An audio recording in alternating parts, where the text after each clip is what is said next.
I'm Katie Clancy, Chief House Hawker for the Cape House at William Ravis. And I'm Sarah Lapsley Martin of Team Martin Lapsley at Kinlan Grover, and this is What's Good Cape Cod, where we show you the Cape through the eyes of a couple of locals.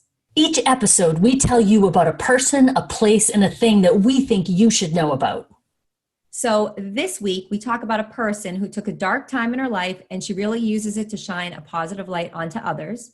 We talk about a caterer that's there through good times and bad, and a brilliant solution for working families through this pandemic.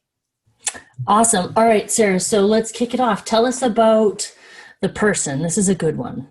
So my person is Dawn Roche, and she is honestly a true inspiration to me, and I'm sure so many others in our community. A little backstory, she is a mama of two beautiful children, Trevor, who would be 29, and her daughter, Kendra, who's 27. She's an awesome hairdresser in Hyannis, and she's also a substitute lunch lady for the DY school district. So what does she check her not out do? there. Go on. Yeah. So I actually met Dawn through not the best, unfortunate circumstances for all of us. So my brother, some of you know, passed away 2 years ago after struggling, with the disease of addiction for many years. And I met Dawn with my parents in a grief support group. Her son Trevor had passed away just a few weeks before my brother, and so it was a sad time to meet people. But she really is inspiring to me. She took this dark time in her life, and she's dove right into helping people fight this disease of addiction, get her story out, and I have a whole list of all the other things she does. So let's see where to start. So I'll start with actually her daughter, Kendra. So her daughter, Kendra, she rides in the Best Buddies Challenge in Hyannisport. So it's a bike ride that raises funds for people with intellectual and developmental disabilities. So Dawn is the team captain for Team Kendra for that. She raises lots of money every year. It's wonderful.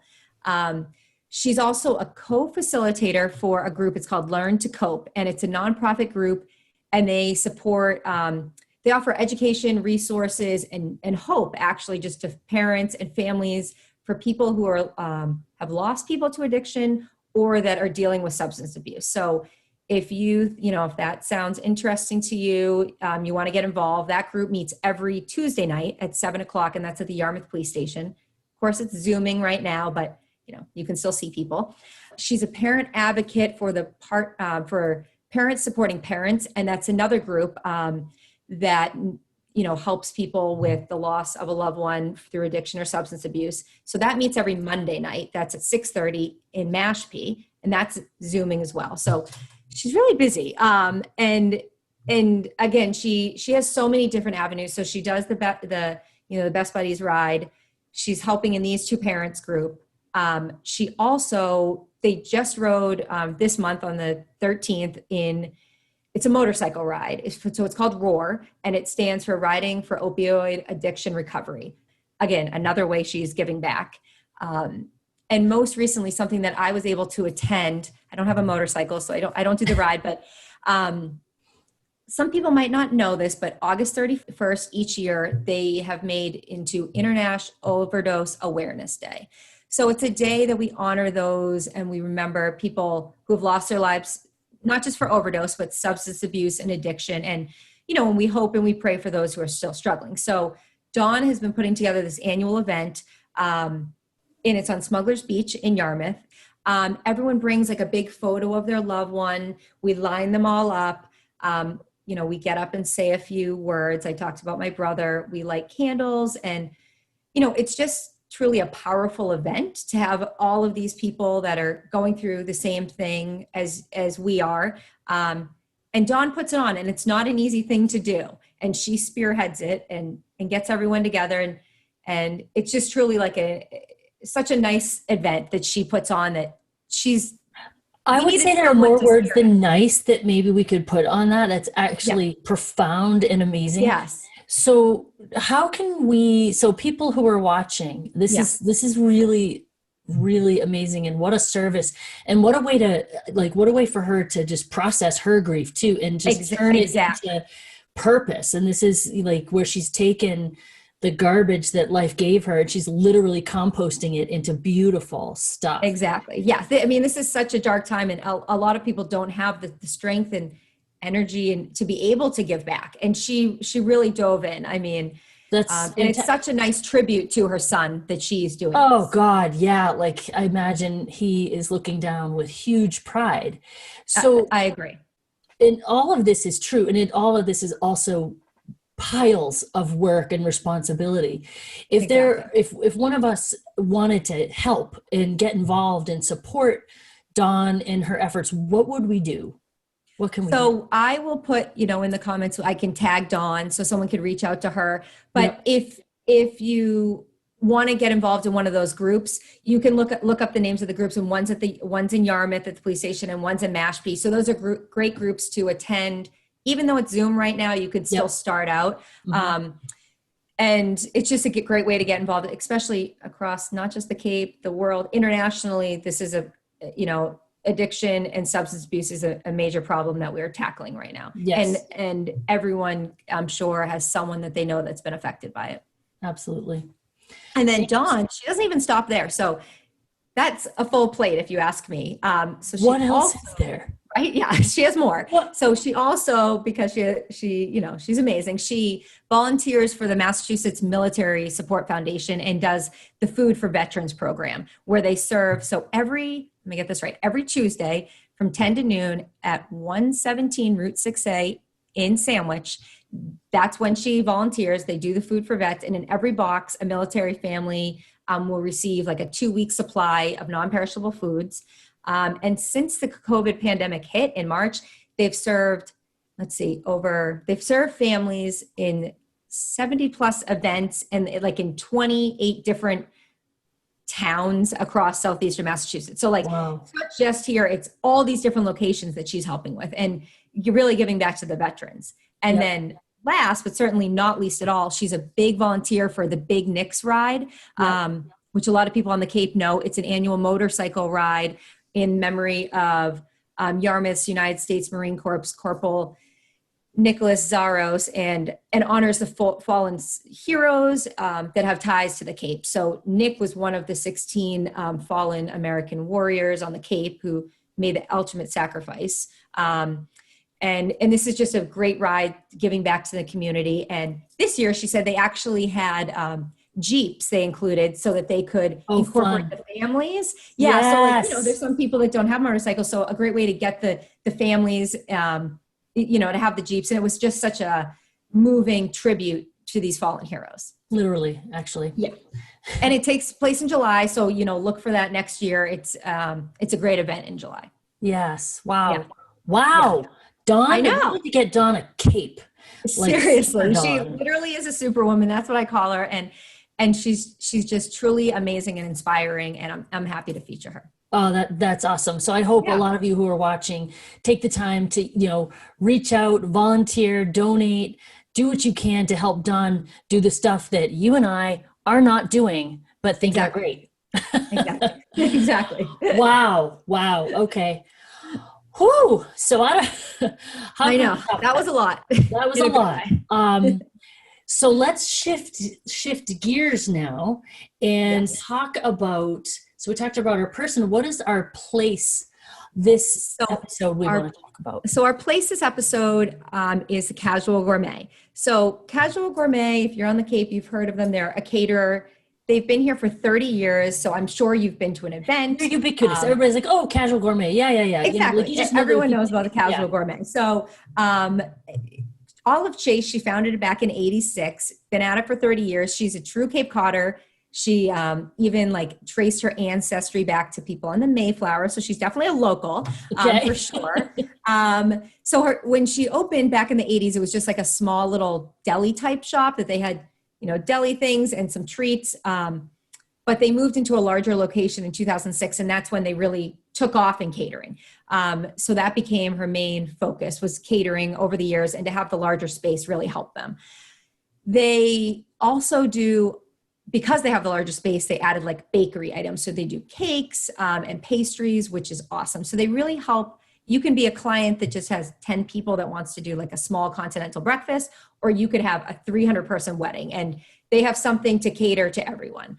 I was always familiar with their food, but it wasn't until this year that I actually knew that they had a storefront right around the corner from me in Centerville that you can get like soups and sandwiches and cupcakes. So I found this out. I've been going there for lunches, so I highly recommend checking them out in Centerville.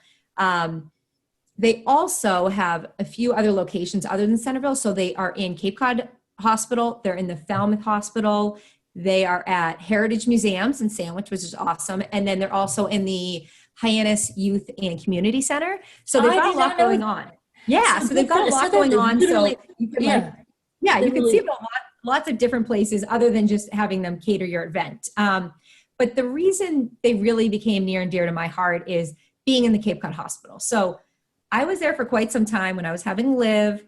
I got induced. She didn't want to come out. I was there for quite some time, not just the regular 2 days. So I was eating hospital food, which was great, but it was nice to have a different option. And they're right in the lobby downstairs. So I would send my husband or my parents and, just bring me something different, a little treat or a little sandwich, and just to switch it up. And it was nice comfort that they were there.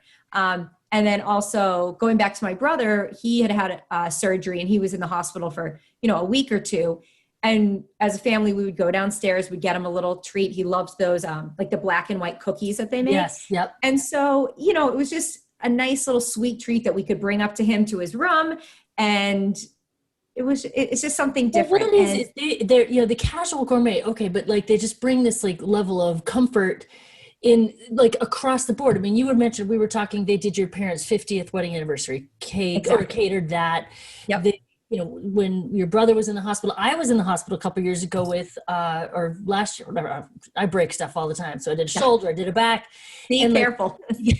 Like a nice sandwich or like a really good cookie, not just like something that you tear a package open. Right. Like bakery stuff. Yeah. Like made fresh, like the cupcakes, the brownies, and delicious soup. So it's just something nice to bring comfort. And so we had them we had a little 50th anniversary, not really a party because we can't really have a big party, a little family get together. And we had them do the catering there for my parents, and we got a cake.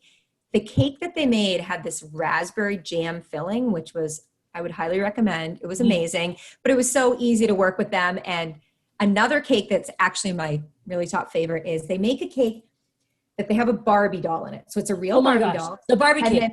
Yes, a Barbie cake. I used to do that for my daughters.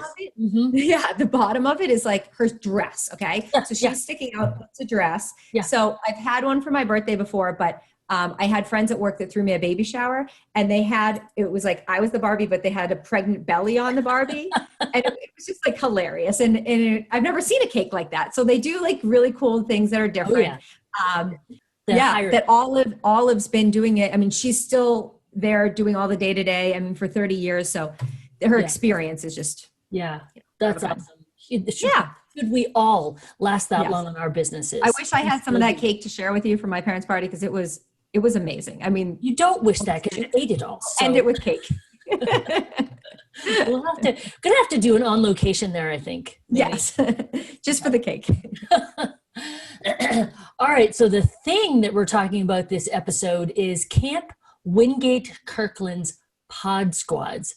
Yes. Oh Lord. So they had to, because of the pandemic, they had to completely close down for the first time in their history, their summer camp. And this is a summer camp that has been for decades. And my daughter's been going there for virtually her whole life. And it was a huge letdown. First school got pulled out. Then camp got pulled out, and such a bummer for her. And certainly for the camp, and everyone looks forward to it all summer, like not just the campers, but the people there. Oh my gosh. Sandy and Will Rubenstein, the owners, I know it got them right in the feels. So it was, and of course, financially, it's a stress too. But anyway, one thing that I love about them and that facility is that they're always on their toes, thinking about the next thing that they can do. How can they innovate? How can they adapt? And what they did this summer is they turned their kitchen into a place where they were making meals for homeless and needy people, which was awesome because Chef T is a is a wizard in the kitchen and makes the most delicious food. So it was really, really fantastic that they collaborated with local, I'm not going to say exactly who, because I can't remember who all was involved, but I do know that they were serving the community, people who need it, and they were getting really good food. So what camp decided to do this fall was create these pod squads. So we know the kids going into pods, and for safety, you've got to be limited, the amount of people that you're with. So they're taking kids up to 8th grade.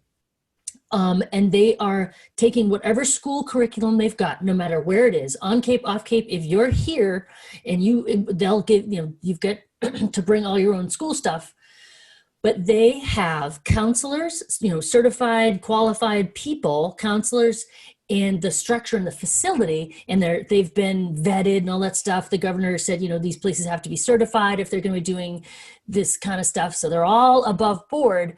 The kids go there, they follow their school's curriculum, whatever it is, and they're grouped with the same people. So all the safety protocols are maintained, but they've got their own space. Like Ellen was like, oh, I got to bring stuff to decorate my desk area. So like they're giving these kids like control over something, which you think we feel out of control?